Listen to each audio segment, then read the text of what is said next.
Wimbledon, tempat yang selalu mengingatkanku akan sebuah antusiasme, sebuah kegembiraan khas warga London menyambut kedatangan idola mereka.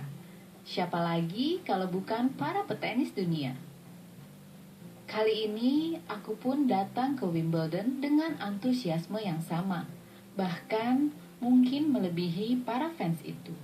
Karena aku akan bertemu dengan sahabat muslimahku, Yasinta Triwahyuni, atau aku biasanya memanggilnya Oci. Oci adalah sosok perempuan bertubuh kecil namun punya kemampuan besar khususnya dalam bidang teknologi informasi.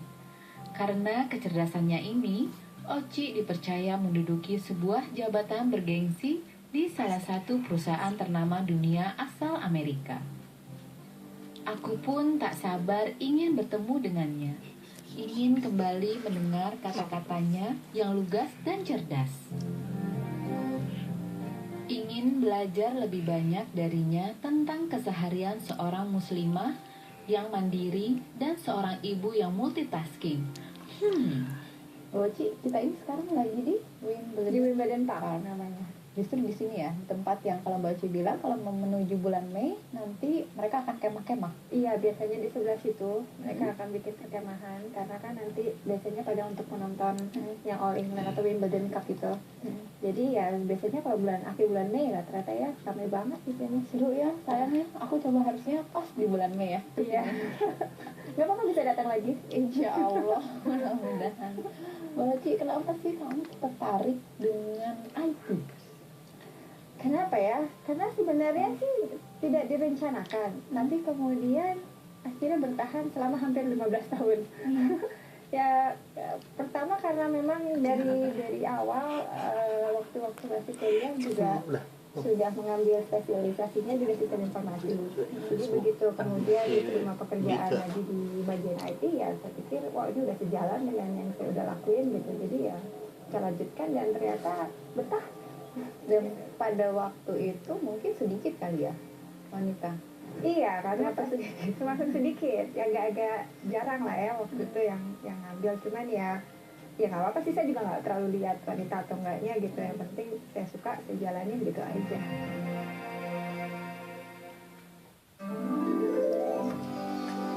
Oci yang suka berpetualang, maka baginya tak menjadi halangan jika kemudian harus berkeliling dunia. London adalah pelabuhan keduanya setelah Singapura. Hijrah akhirnya di London ini negara kedua ya, setelah memang ditugaskan. Iya, jadi pertama di Jakarta, terus kemudian dipindah oleh kantor ke Singapura, bertahan 5 tahun. Saya juga suka sih di Singapura. Terus kemudian dipindah lagi ke UK, ke London sih. Waktu itu nggak ada pertimbangan yang berat, anak, suami, orang tua? Ya pada waktu itu sih kebetulan suami duluan ya yang ditransfer dengan oleh company-nya ke sini. Terus kemudian ya saya lanjut menyusul 3 bulan kemudian. Pertimbangan saya sih waktu itu ya petualangan baru gitu. Jadi saya justru lebih excited ya. Maksudnya memang sih ada sedikit kekhawatiran gitu karena kan lebih jauh dari keluarga.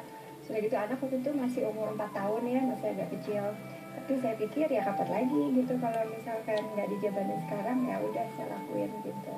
Dan orang tua juga? Orang tua pada awalnya mendukung, terutama bapak saya. Beliau senang ayo akhirnya dapat kesempatan gitu untuk bisa agak lama berkunjung ke Eropa. Tapi ibu yang agak waktu itu agak sedikit keberatan, almarhum ibu. Terus mungkin ya karena pertimbangannya kan jauh dari cucu apa dan segala macam ya. Tapi alhamdulillah sih pas waktu kemudian mereka kita ajak ke sini, mereka juga enjoy dan mendukung.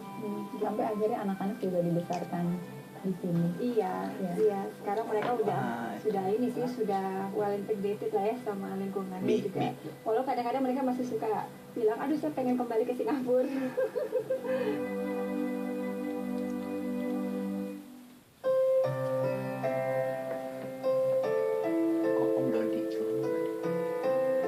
Bertandang ke tempat yang sama sekali asing, adakah rasa khawatir yang menghinggapimu, Oci? Dan sempat ada kekhawatiran juga ya dalam mendidik anak-anak. sempat sih ada kekhawatiran itu. Pertama saya waktu itu benar-benar no clue ya tentang nanti bagaimana pelajaran agamanya, terus nanti bagaimana makanan halalnya gitu, bagaimana ini ya, bagaimana gitu. Terus kemudian ada kebetulan ada teman dekat juga yang pernah tinggal di UK. Saya juga banyak tanya kan ke mereka, oh ternyata ada kok pengajian di sini katanya. Oh ya gitu, oh ya syukurlah kalau jadi agak sedikit mengurangi ya, selain pasrah aja gitu, maksudnya insya Allah ada jalannya. Dan alhamdulillah begitu pindah ke sini nggak lama ya kita gabung ke pengajian, terus ada lebih banyak teman, terus lebih banyak akses informasi, jadi ya alhamdulillah. Itu kan juga untuk anak-anak, Sama juga dengan anak-anak ya. dapat uang sekolah juga. Iya. Kalau untuk yang sekolah terutama agak menariknya, khawatir saya pertama itu karena mereka di sini belajar semua agama. Jadi di sekolah di sini mereka belajar semua agama. Waktu itu saya langsung lagi belajar tentang apa, mereka bilang lagi belajar Hinduism atau lagi Buddhism waktu itu, atau Jews malah kalau nggak salah, saya lupa. Terus saya jadi saya agak oke.